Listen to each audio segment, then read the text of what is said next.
The international community warns the Houthi threat that returns to conflict will lead to total isolation.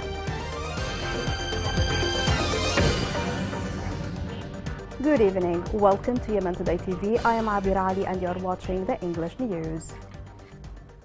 Millions of Yemenis across the country performed Eid al-Adha prayers. Yemenis are celebrating the feast amid a prolonged crisis that is compounding by the war and the bleak future of a peaceful solution. This report has more. Eid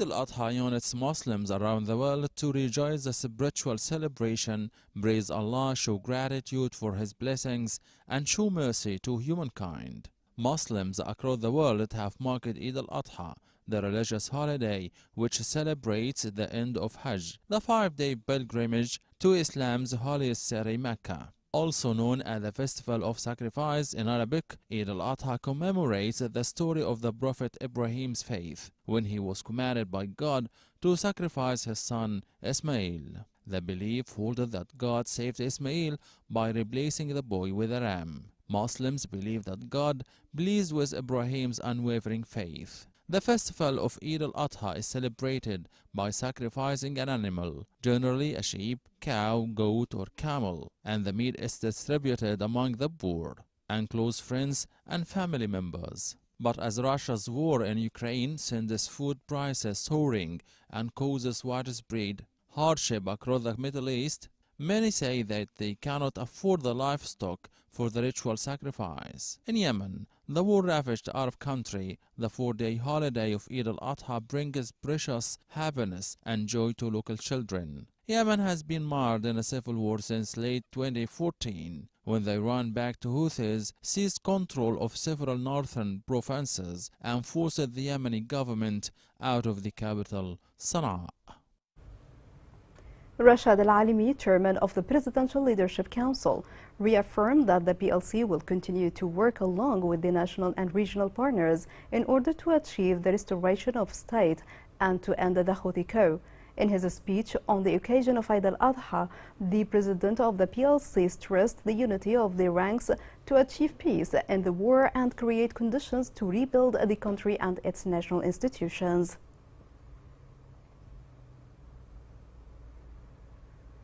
In Taiz, the local markets are witnessing an outrageous increase in oil prices, especially the sacrifices for Eid al-Adha. This report has more details.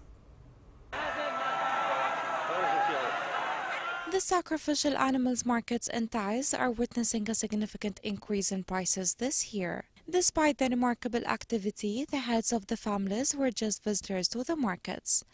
And after they lost hope of visiting Wadi Dabab market, especially with the approaching of the days of Eid, many people returned with despair as they could not afford to buy the sacrificial animals. This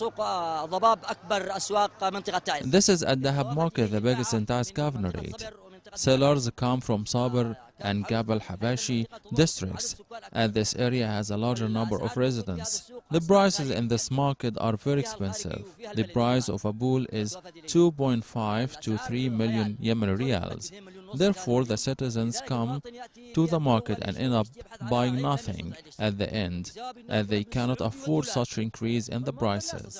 The situation of these citizens reflects the tragic reality experienced by the residents of Taiz and how they received the holiday with disappointment and misery for the 9th year of the war that had catastrophic repercussions represented in the collapse of the economy and the interruption of salaries. The price of sacrifices is very high. In these difficult circumstances, a citizen cannot buy any sacrifice for his children and family. They cannot get them new clothes or the necessities of life in general. The Eid has become a normal day like other days of the year due to the increase in prices of clothes and sacrifices. We cannot buy clothes to our children. They get really disappointed. We cannot afford buying our needs. So what about the poor who don't have a fixed source of income or have really low salaries? The markets and streets are crowded with people, and the takbirs of Eid prayer are chanted throughout the city. Here you feel the advent of the holiday, and here we notice the heartbreak in the eyes of the people who were unable to secure the minimum necessities of their families and children, such as clothes and nuts because of the increase in prices and the citizens' poor purchasing power. Citizens are no longer able to receive the feast with joy and celebrations amid the rate of high prices which befell them and deprived them of sacrifices, clothes, and sweets and the joy of the feast.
The United States, Britain, and France reaffirmed that the political option is the only way to end the conflict in Yemen.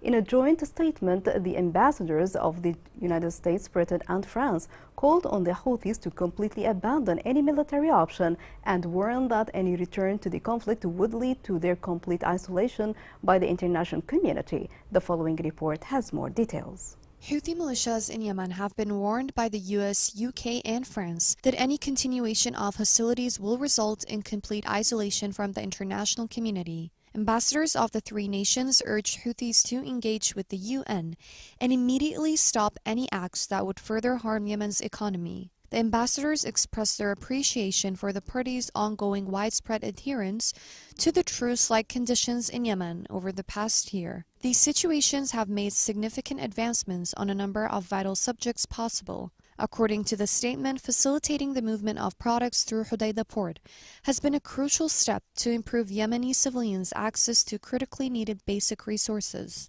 The ambassadors emphasized their support for a true political solution in Yemen and urged the Houthis to stop harming the Yemeni people and engage constructively with all parties in efforts to achieve peace. The statement also praised the announcement of new international flights from Sana'a airport, increasing mobility for Yemeni citizens. This year's Hajj trip included the first direct flights from Sana'a to Saudi Arabia in 7 years. The conflict in Yemen, which began in 2014, has made everyone extremely vulnerable to death and famine. The conflict also displaced more than 1 million people and given rise to cholera outbreaks, medicine shortages, and threats of famine. The international community must intensify efforts and bring the conflict in Yemen to an end. A civilian was killed after the explosion of a mine planted by the Houthi militia east of Hodeidah. Head of a Rust Foundation for Human Rights said that a 45-year-old citizen was killed in the explosion of a Houthi mine planted by the militia in Al-Hali district. The company in charge of carrying out the rescue operation of Safar tanker announced that it is about to complete the examination and inspection work. The Dutch company said 2 tugboats arrived at the site of the operation to help anchor the replacement tanker when it arrived at the site.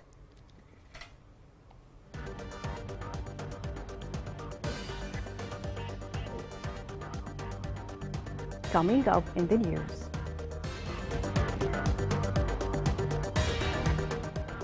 Government negotiating team proposed 5 alternative routes in Taz.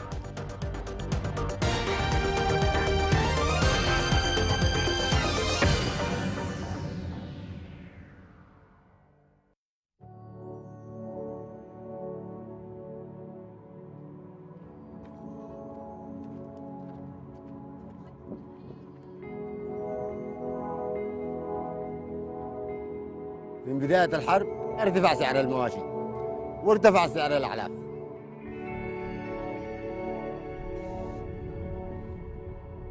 القونية البر الآن ب50,000، يلا نشتري نص قونية.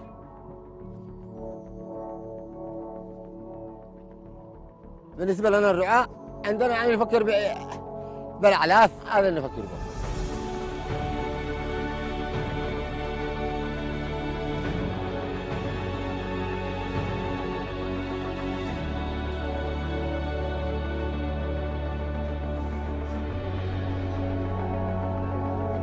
اليوم أقام منظمات الفاو وأعطيتنا احنا 3 جواني أعلاف و3 قوالب ملحية.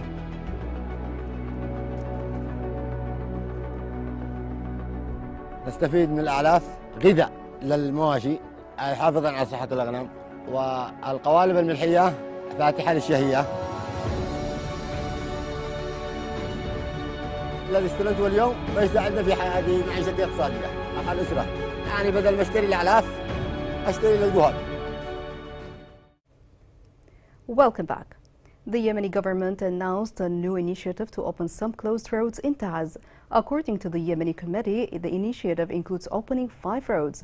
The committee expressed a readiness to discuss coordination mechanism to receive those arriving or departing from the city. The following report has more details. The government team in charge of opening the crossings to Taz has submitted a new proposal to open 5 ways, which will help ease the misery of millions of civilians in the besieged city of Taz for nearly 8 years now. According to a team member, the recommendations emerged when several Taz leaders approached the local administration about opening 1 lane. The member went on to say that the government's plan to open 5 ways to Taz was coordinated with the local authority and the presidency, with the goal of alleviating people's humanitarian suffering and facilitating access after a 9-year siege. The team has also stated that they are willing to discuss coordinating systems for receiving and facilitating the movement of citizens arriving or leaving the city. They suggested forming joint committees to handle any difficulties that might arise after the routes were opened. This is also a direct response to the Houthi militia's false accusations that the government team had rejected the opening of specific roads. The team emphasized that it constantly told both the UN Secretary-General Special Envoy and the international community that the blockade of Taz is entirely a humanitarian problem and that the Houthi militia has refused to allow access to Taz highways.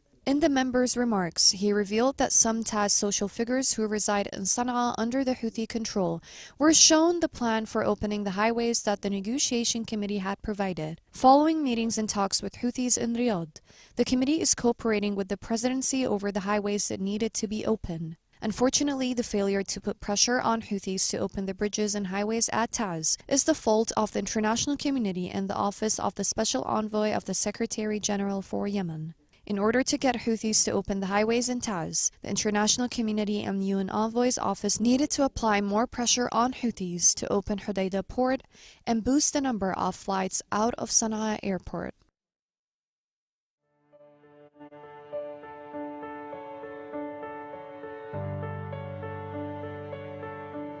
طبعا مدينة تعز تعاني من أزمة مياه، وخاصة في ظل الحرب هذه الفترة هذه.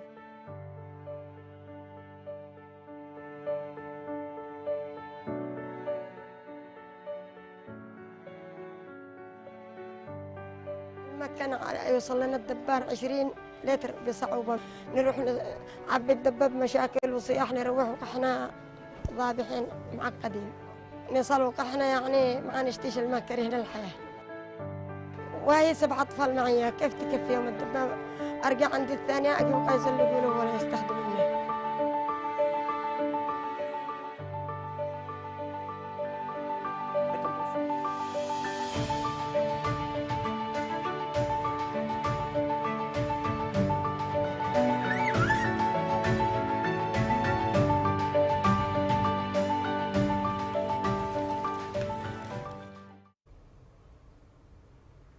In Sana'a, the Iranian-backed Houthi militia forced the owners of mills and quarries to pay exorbitant royalties.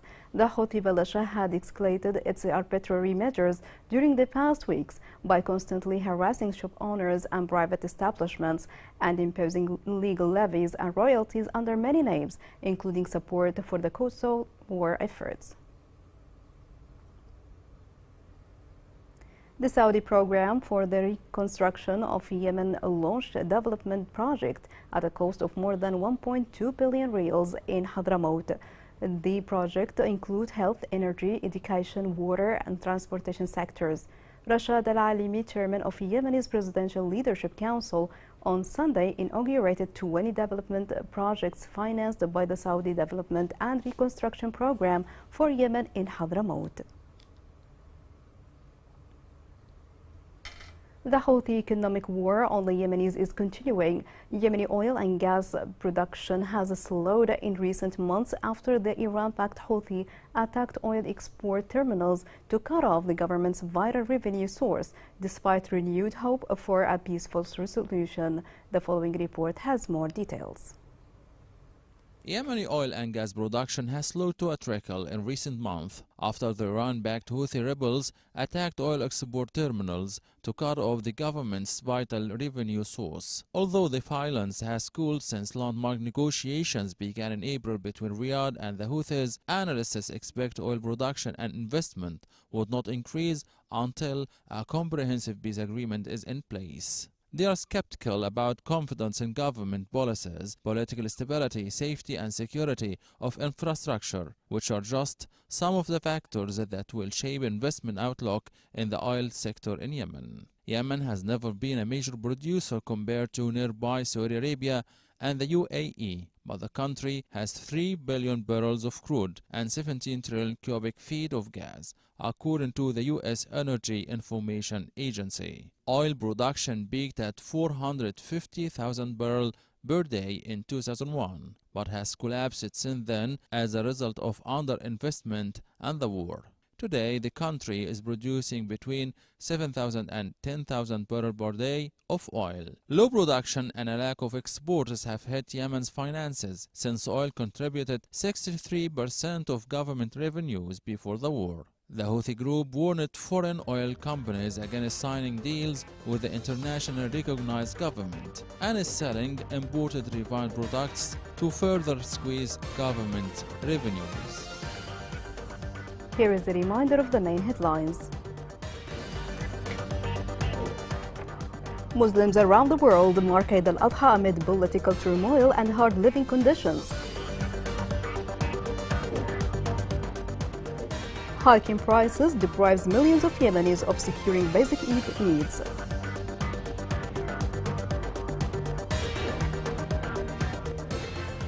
The international community warns that the Houthi that returns to conflict will lead to total isolation.